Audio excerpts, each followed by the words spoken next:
Does a 3.2 pre-med GPA have you feeling down, feeling like those med school doors are slammed shut? Well, here's the truth. Admissions committees don't only care about your GPA, they also care about your story. Today, Dr. Renee Marinelli, former AdCom member and med school coach advisor, breaks down exactly how to turn a pre-med low GPA into a story that has admissions committees fighting for your acceptance. And spoiler alert, it's not about fixing your GPA, it's about owning it and making it part of your story. So stop doom scrolling TikTok and Reddit, and let's dive into the strategies that have helped students beat the odds. Thank you, Dr. Marinelli. Today, I wanted to ask a few questions regarding pre-med low GPA. And I'm wondering, what do you think? Is a low pre-med GPA a permanent roadblock to medical school admission? Definitely not. I think it's a hindrance, right? So it's something that somebody's going to have to overcome, but they certainly can overcome it. And I think we'll talk about the different ways that they can overcome a low undergrad GPA, but certainly it's not something that should stop somebody from considering medical school if that's what they really want to do. I totally agree. And I know that you've had a lot of admissions committee experience, and I'm wondering, from your perspective, what does the GPA actually signify to a medical school admissions committee? In other words, why do medical schools actually care about a low GPA? Yeah, that's a great question. And I think everybody just knows you have to have a good GPA, right? But what does that really mean? What are medical schools looking for when they're looking at those numbers? And the bottom line is medical school is hard. You know that. It is the old adage of drinking from a fire hose. It's just, it's very, very difficult. And so one of the things admissions committees want to make sure, try to assure as much as possible, is that the students that they accept are going to be able to do well in medical school and ultimately graduate and become physicians. There's so many applicants and it's so competitive to apply to medical school that they don't want to accept somebody that's a potential risk, that they may not graduate. They may not have that academic capability to handle the rigor of medical school and graduate. So they really look to the GPA as a signifier of, hey, this person has a strong academic track record. I really think that they'll be able to handle what we're going to throw at them at medical school. And so that's the whole part of it, is they're trying to hedge their bets, saying that this is going to be somebody that's successful. And the GPA is one of the ways that they, it helps them determine that. Yeah, in my mind, it's a way to see, they can handle the prerequisite courses as a pre-med. Maybe they can handle some of that scientific rigor as a medical student, where it's even higher in volume and more rigorous. And in addition, it might show some of that persistence, especially if it's growth over time, right? So not just starting low and keeping low GPA, but maybe that growth is a way to show a positive trajectory for a student. So what do you think are some ways that a student can overcome a low GPA? Yeah, so I think one of them, as you just mentioned, is if you're early on in college and you're not performing as well as you thought, then it better that, make sure that if you got a 3.5 your first semester, you're like, this isn't quite where I want to be. Well, then subsequent semesters that you need to buckle down, study harder, get extra help, take a different course load, distribute your courses better so that you can actually excel and have that upward trend in your GPA. So, that's kind of the first step. But some students, that when they're juniors, seniors, their overall GPA is low. And there's not really that time in undergrad for them to make it up or to increase it significantly. So there's a couple options there. One is doing a post-baccalaureate program. So a post-bacc, as it's called, is a program offered through various universities that have a student take undergrad courses, and that will contribute to that undergraduate GPA. So they graduate with their degree and then they go back and do this post-bacc program, which are usually 1 to 2 years. Lots of the programs are geared towards pre-medical students that need to increase that GPA. And so they'll take science courses. Sometimes they'll have the opportunity to repeat some of the science courses that maybe they didn't do well in. Like if they got a C in organic chemistry during undergrad, they often have the chance to repeat that in the post-bacc to show that they can do better than that C in undergrad may have showed. So that's one option. Another option is doing a master's program. In particular, there's things called special master's programs, and these are really geared towards these pre-medical students that don't have a great undergrad track record.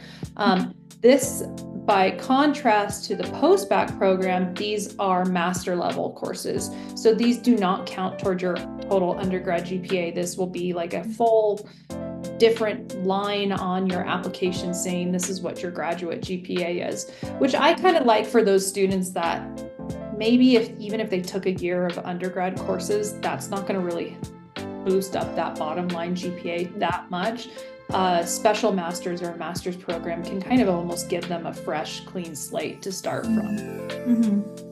I think those are some good points. I think there's some misconceptions that post-bacc programs are only for students that want to shift their career interests. In other words, they weren't pre-med and now they want to be pre-med, when in reality it can help kind of get more experience with those prereqs and boost GPA even a little bit. And I think that perspective about this specific or this special master's programs, which are also often associated with medical schools, and you can kind of build a connection with those medical schools that it's associated with, are a great option.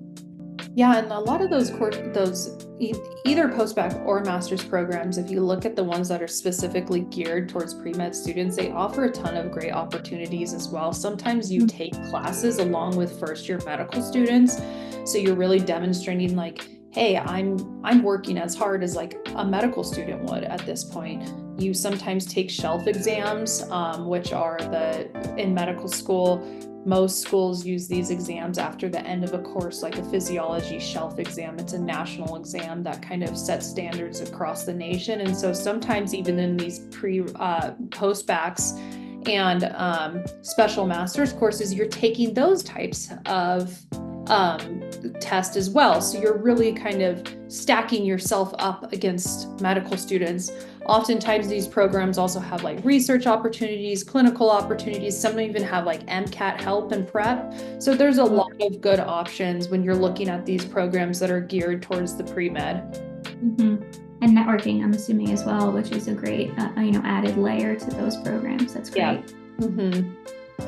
So if students are moving towards their application process with a lower GPA than they might have wanted, how do you think that they should address it in their personal statement, and eventually if they reach the interview stage, on interviews? Yeah, I mean, I recommend that they address it, but they don't need to shine a bright light on it, right? It doesn't need to be like the full theme of their application or their whole personal statement revolves around their low GPA. You want to kind of address the elephant in the room, but not like make that a focus, because your focus should really be what I did better. What did I do to improve myself?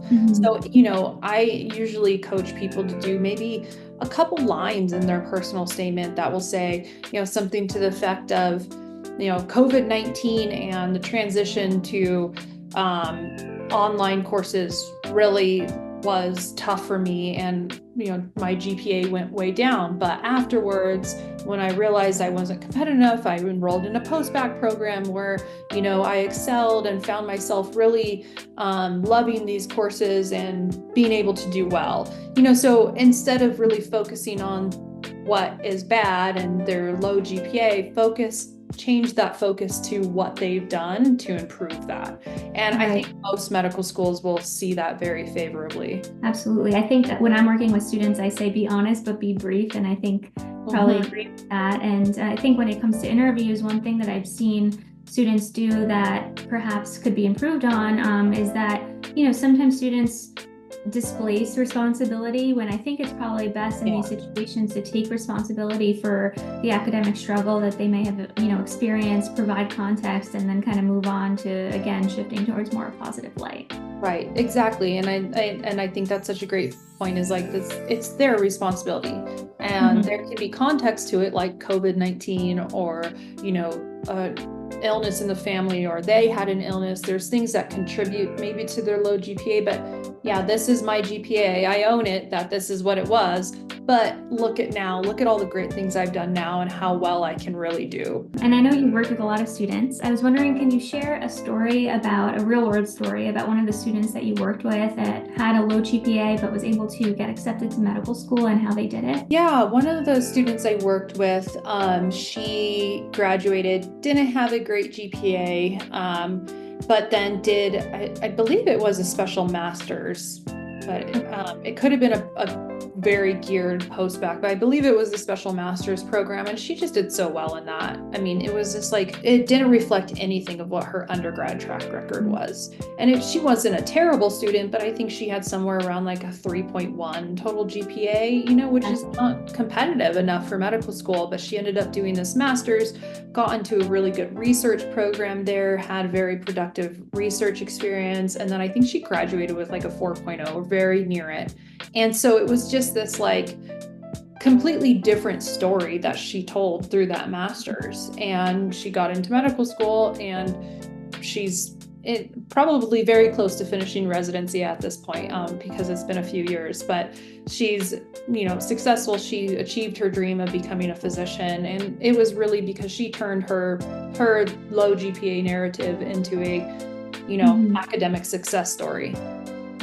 And I think that's the best part, right? It's all about not the GPA, not the number, but the story that you make out of it, and the narrative that's in your control to kind of show that upward trend. Is there any other mistakes that you see students that have low GPA do or, you know, make on their applications? Sometimes I think I see people be overconfident with a low GPA. You know, maybe they have a 3.4, 3.5, 3.6, and you may get into medical school with that, but your statistics, the statistics are working against you. I mean, even with a great MCAT score, a lower GPA can really hurt your chances.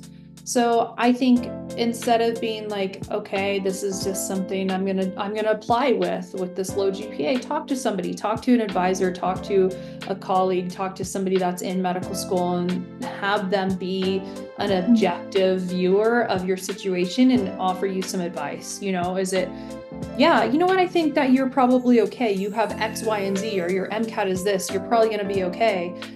Or no, I would probably retake OChem because you have a C in it, and I would retake bio because you have a C in it. Those are going to really hurt you. Have somebody give you that objective opinion, because I do see sometimes people just don't really grasp the weight of their GPA, and it's a lot to go through the application process and not get accepted.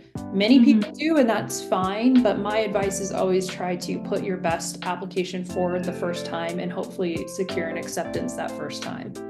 Absolutely. Absolutely. So there you have it, folks. Your pre-med low GPA does not mean the end of the road for you. In fact, it might be the thing that makes it all work out in the end. So whether you're crushing a post-bacc on the 20th version of your personal statement, or finally getting that MCAT score that you've always wanted, your comeback starts now. And if you're thinking, what if I don't get accepted? What am I going to do? Trust me on this. Every single physician in this video has thought exactly the same thing. All right, so here's what you're going to do. Step 1, close Reddit. We know how it goes. Step 2, head to medschoolcoach.com and book a consultation with a physician advisor like Dr. Renee Marinelli, who has helped countless students with low GPA get into medical school. And step 3, smash that subscribe button for more unfiltered advice. Let's start writing your story.